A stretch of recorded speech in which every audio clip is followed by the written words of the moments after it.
there, buddy, old pal, old friend? Me? Of course you! Friends till the end, that's us. Do I know you? Would you be talking to me if you didn't know me? I guess not. That's what I always liked about you. You're so logical. Yeah, well, I guess I am. You're also really smart. Well, I mean... And modest.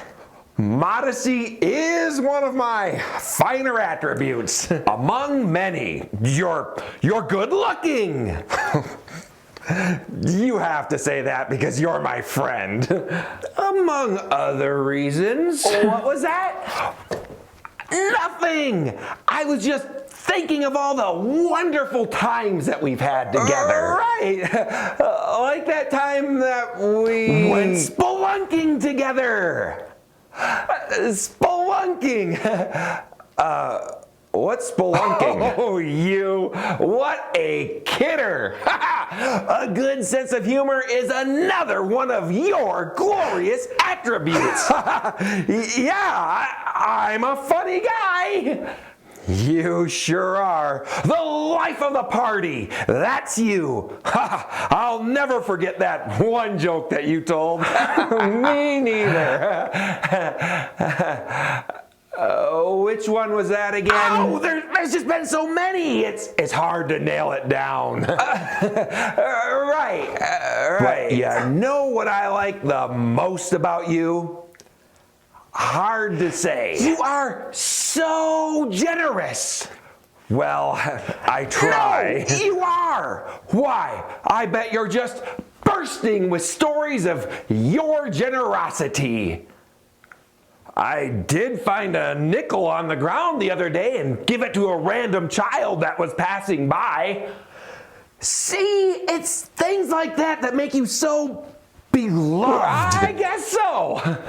You're always giving. You could say that. Always helping those in need. I have a soft spot for the less fortunate. Exactly. You never say no when someone's in a tight spot. True. A friend in need is a friend indeed. And you, my friend, are a friend indeed. I do like to help my friends. Yes, you do. Speaking of which, could you give me $500? I want to buy a new video gaming system. Who are you again? Best friends, remember?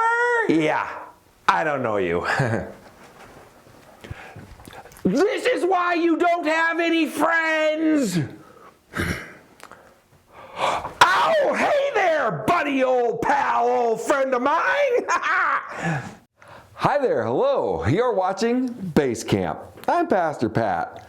I remember when I was in elementary school, sometimes at lunch, someone would have some kind of a treat that another kid would want. They'd ask him for it, and if he said no, one of the tactics that they would use to try to get it from him was to tell him, "I'll be your best friend." Somehow I don't think that would lead to a very deep relationship. A friend who's only your friend when they can get something from you isn't much of a friend. In 2 Kings chapter 17, we meet some people who tried to be God's friend that way. If you remember, in that chapter, the Assyrians completely wiped out the northern kingdom of Israel. It will never exist again. They forced everyone who lived there to leave and then brought in a new group of people to live there. Unfortunately for them, things didn't go well for them. In fact, lions showed up and started killing some of them. The Assyrians decided that this was because the new people didn't know how to serve the God of Israel, so they brought back one of the Israelite priests to teach them what God required. The people started doing religious practices that the priest taught them, but only enough to try to get out of God wiping them out. They didn't actually want to have a relationship with him. They just wanted to get his blessing. 2 Kings 17 verse 41a says, "Even while these people were worshiping the Lord, they were serving their idols." They were trying to use God. That's not what God wants. And God wants us to know Him, to live our lives with Him, not just use Him as a get out of jail free card.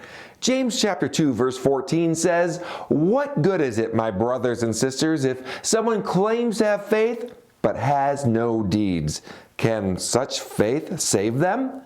He even goes so far in chapter 2 to say that faith without deeds is dead. Well, why does he say that? Because if you claim to have a relationship with someone, especially God, it's going to show Him how you live. There will be signs that you know and care about each other. There are people who see Jesus just as a way to avoid punishment for sin. They don't really want to serve Him or be with Him for eternity. They just want to use Him. Well, let's not pretend to have a relationship with God just so that we can get something from Him. Let's actually get to know Him. Let's actually be His friend.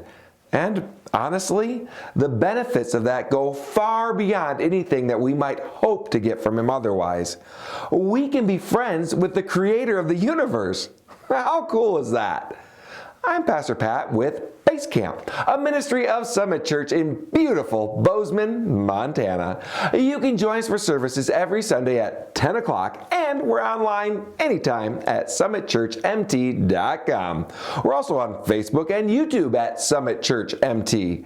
Our children's ministry Facebook page is Base Camp Kids Min. Be sure to like, comment, subscribe, and share. Those are the kind of things that real friends do. I'll see you next time. Bye. People, let me tell you about my best friend.